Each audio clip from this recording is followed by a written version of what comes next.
जय यीशु सभी को। मरकुस सुसमाचार 12वां अध्याय 35 से आगे वाले पद जब हम पढ़ते हैं तो वहां परमेश्वर यरूशलेम के पुरोहितों से या धार्मिक नेताओं से सवाल करते हुए हमको देखने को मिलता है। वहां उनको पूछते हैं कि दाऊद ने तो बोला परमेश्वर इस धरती पर आएगा, लेकिन जो धरती पर आएगा मनुष्य रूप में वो पुत्र कहलाएगा कि परमेश्वर कहलाएगा? क्या परमेश्वर खुद मनुष्य के रूप में धरती पर आएगा? ये कुछ सवाल जब पूछने लगे तब धार्मिक लीडर्स सोच में पड़ गए कि इसका उत्तर क्या है। परमेश्वर उनको उनके धार्मिक कर्मों का हिसाब के लिए ये क्वेश्चन करते हुए हमको देखने को मिलता है, क्योंकि बहुत लोग अपना धर्म का, अपना पोजीशन का दुरुपयोग करते हुए हमको देखने को मिलता है। बहुत लोग उस पर ना विश्वास करके नेता तो बन गए, लेकिन परमेश्वर पर विश्वास नहीं कर रहे थे।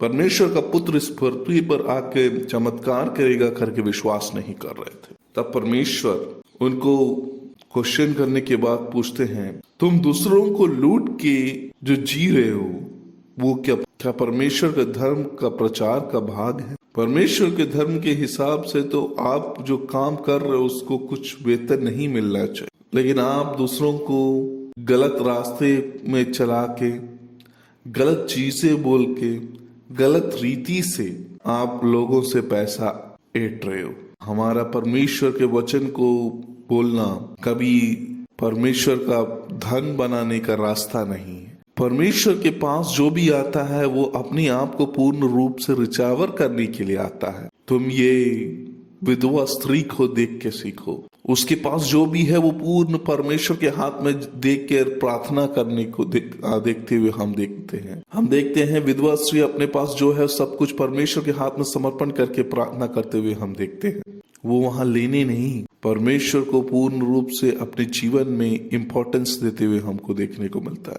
बहुत अमीर लोग पैसा अपना वहां यहाँ देते हैं, लेकिन जब जिसके पास कुछ नहीं है वो अपना संपूर्ण चीजें परमेश्वर के हाथ में देते हैं तो उसको देना हम कहते हैं। शायद हमारे लिए वो बहुत बड़ी बात ना होगा, लेकिन उस पर्टिकुलर व्यक्तित्व के जीवन में उसके पास जो कुछ था सब कुछ परमेश्वर के हाथ में दे दिया।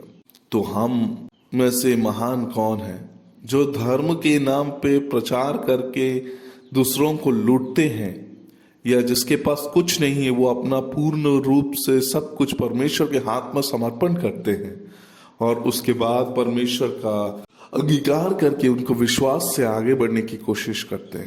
आए हम इस उपवास के समय अपने आप को और सिक्योर करते हुए, परमेश्वर के वचन में आगे बढ़ते हुए, परमेश्वर के बताए हुए मार्गों को सुनते हुए और समूह को मदद करने के लिए हम तैयार हों। ये नहीं कि अपने आप को उस धर से ढले। जो भी है वो सब परमेश्वर का है, जो भी है सब परमेश्वर का है। जरूरतमंदों को मदद करने का कार्य हमको सौंपा है। अपने आप को पूर्ण रूप से परमेश्वर के हाथ में समर्पण कर सके, तभी परमेश्वर के राज्य का निर्माण हो सकता है। आमीन।